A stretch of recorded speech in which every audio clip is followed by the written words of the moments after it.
Dans cette édition, nous verrons l'impact des réformes éducatives sur l'économie des bonnetiers et sérigraphes.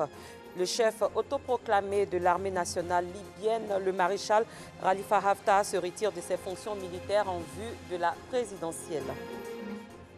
Bonsoir, merci de suivre le 19h sur RTI 2.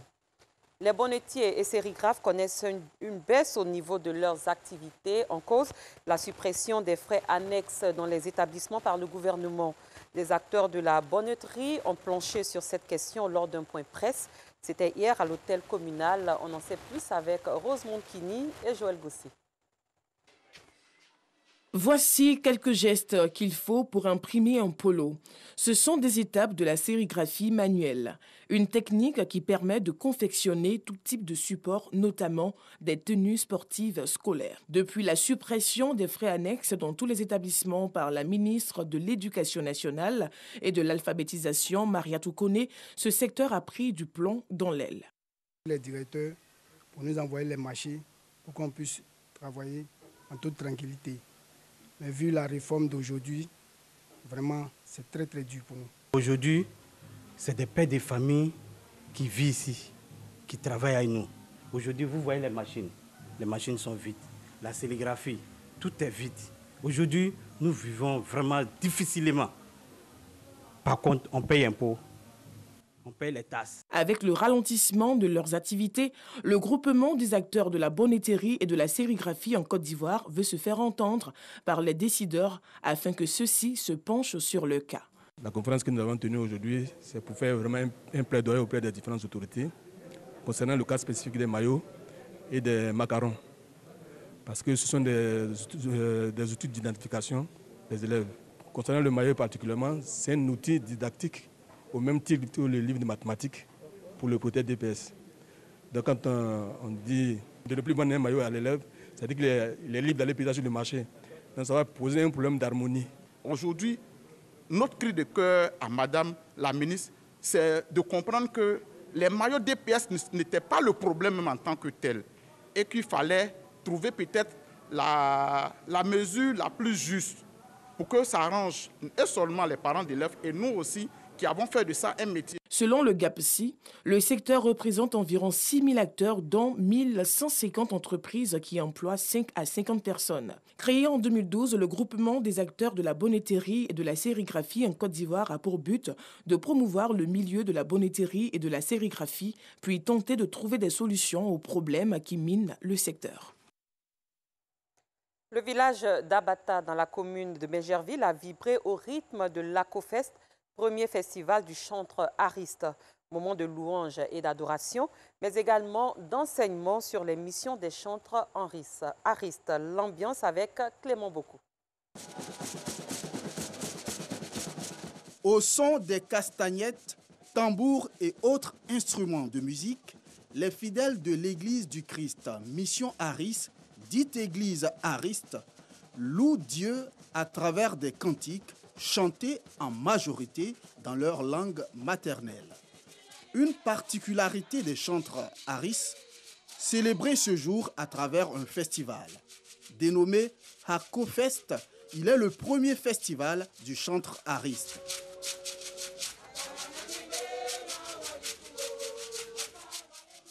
Tant de louanges et d'adoration, mais aussi d'enseignement sur le rôle du chantre dans l'église. Un chantre, il ne va pas de lieu en lieu pour faire des concerts, pour recevoir de l'argent. Non, il est un conducteur de culte.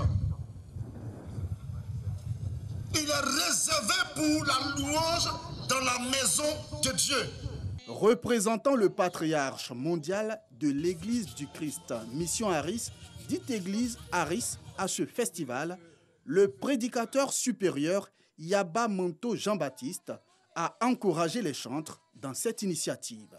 Nos parents ont connu Dieu, ils l'ont accepté, ils l'ont adoré à travers des cantiques, à travers la castagnette qui est notre instrument de base. Aujourd'hui, nous héritons leur foi. À la lumière de la parole de Dieu, il faut qu'on puisse projeter le futur. C'est pourquoi nous avons voulu en ce jour réfléchir pour que nous puissions harmonisés selon la voix de Dieu et que nos cantiques soient véritablement à la gloire de Jésus-Christ. Plusieurs chantres ont exprimé leur talent pendant cette fête. Hako Fest entend être un rendez-vous incontournable pour la promotion de la musique ariste.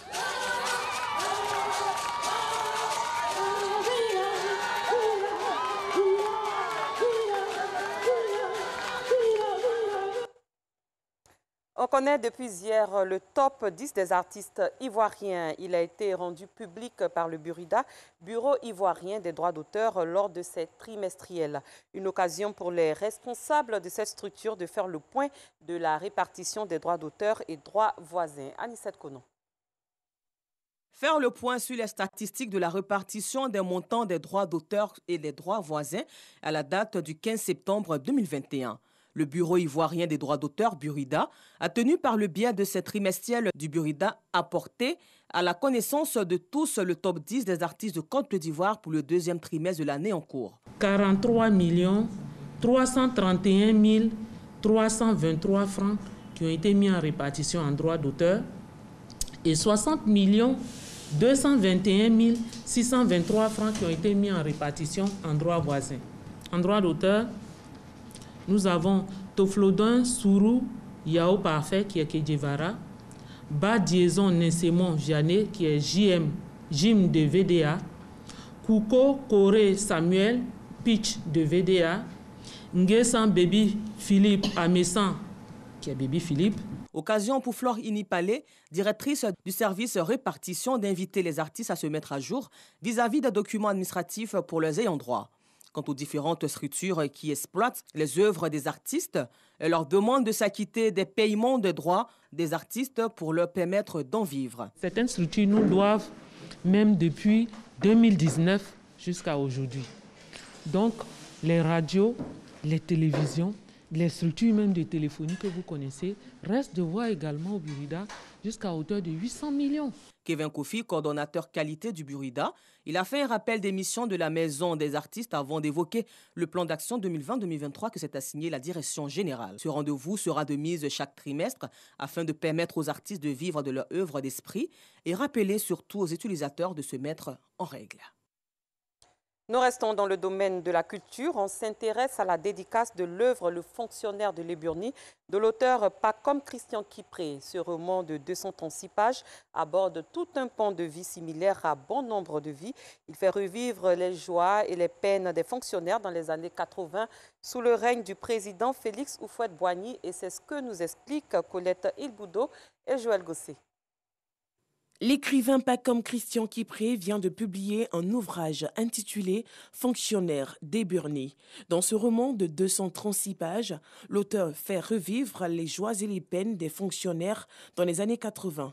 Et dans ce roman, j'ai consigné tout ce qui était la vie des fonctionnaires sous l'ère Houphouët-Boigny.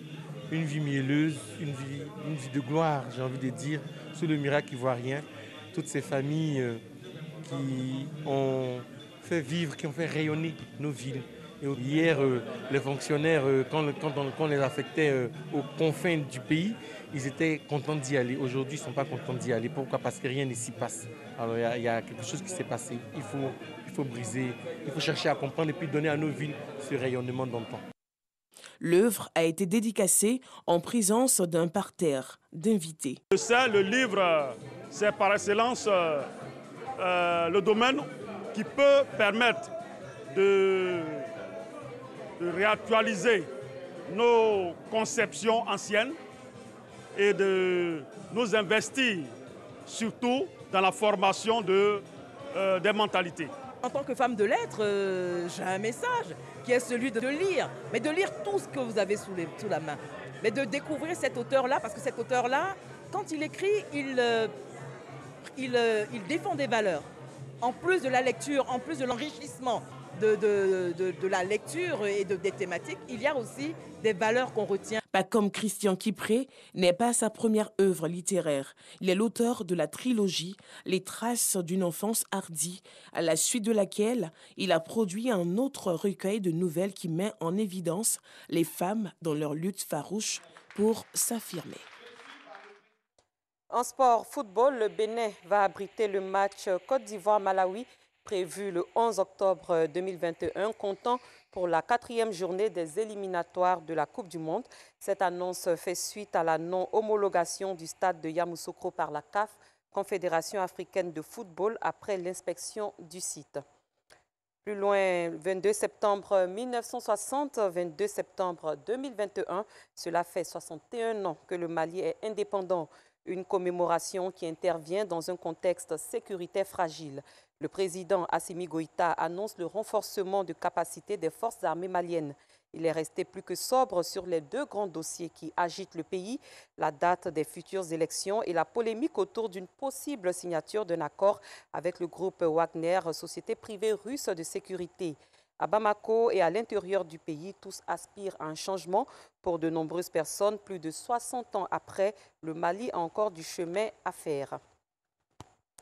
Non loin du Mali, au Sénégal, où le béton est omniprésent, quelques entrepreneurs reviennent à la brique en terre crue afin de construire des bâtiments qui résistent mieux à la chaleur et qui peuvent faire l'économie de climatiseurs. Une démarche encore minoritaire alors que Dakar connaît une urbanisation galopante. Abdoul Guira, Anicet Kono. Et si les solutions pour l'avenir étaient à chercher dans le passé? Cette entreprise sénégalaise s'est appropriée un savoir-faire traditionnel pour construire des bâtiments résistants mieux à la chaleur. Ici, les ouvriers fabriquent des BTC à partir d'un mélange de terre crue puisé dans des mines d'argile et d'un peu de ciment. Alors qu'un paping en ciment est vide, une BTC elle est pleine, ce qui protège mieux les bâtiments des variations de température. On va utiliser une presse pour faire des briques qui sont calibrées pour construire. L'intérêt de la BTC, c'est effectivement qu'on va avoir une bonne inertie thermique. Plus le mur sera épais, plus ce sera intéressant. Cet ingénieur formé en France a lancé son entreprise élémentaire il y a 10 ans, créant de nouveaux emplois dans la région de Mbour, à 80 km de Dakar. Avec le sort de l'habitat et co-responsable, ses affaires marchent de mieux en mieux, mais les constructions en terre restent malgré tout très minoritaires au Sénégal, où le ciment est un peu cher et le lobby du béton très puissant. La maison construite par le Sénégalais moyen, son but c'est de construire le moins cher possible et que ça soit vite construit, on va dire. Donc il va prendre la solution la plus proche de lui. Et ce qu'il voit tout le temps, c'est du béton, donc il ne va même pas se poser la question d'un autre matériau. Et il va se dire, ah ben au pire je mettrai une clim. Et c'est ce qui va se passer, ils vont mettre des clims et on va dépenser de l'énergie. Cette maison que l'entreprise élémentaire est en train de construire à Dakar, elle n'aura pas besoin de climatisation. Ces 4 étages sont en briques de terre comprimées. Quand il fait chaud à l'extérieur, les briques, elles conservent la fraîcheur à l'intérieur. Et l'inverse. Quand il fait froid, il fait douillet à l'intérieur. Donc, elles régulent la température, en fait, ambiante, à l'intérieur de la pièce. Si c'est bien conçu, si c'est bien construit, si c'est bien fait, quoi. En effet, le matériau ne fait pas tout. Il faut aussi que les bâtiments soient bien conçus, bien orientés par rapport au soleil, avec des ouvertures bien situées et bien dimensionnées pour laisser entrer l'air. Et il faut aussi qu'ils s'inscrivent dans un environnement végétalisé, ce qui n'est pas gagné à Dakar. Toutes les stratégies pour pouvoir résister à la chaleur ne sont pas appliquées à Dakar. On n'a pas d'arbres, ou de moins en moins, on n'a pas d'espace vide, on n'a pas de couleur de...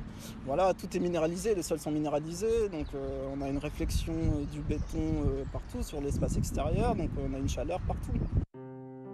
Pour que les briques gagnent du terrain face au parping, il faudra une véritable impulsion des pouvoirs publics.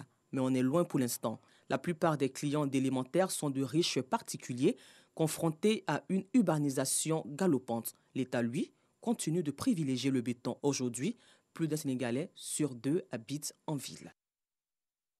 Le chef de l'autoproclamée armée nationale libyenne, le maréchal Khalifa Haftar, s'est retiré provisoirement de ses fonctions militaires ce mercredi 22 septembre avant une candidature attendue à la présidentielle prévue le 24 décembre.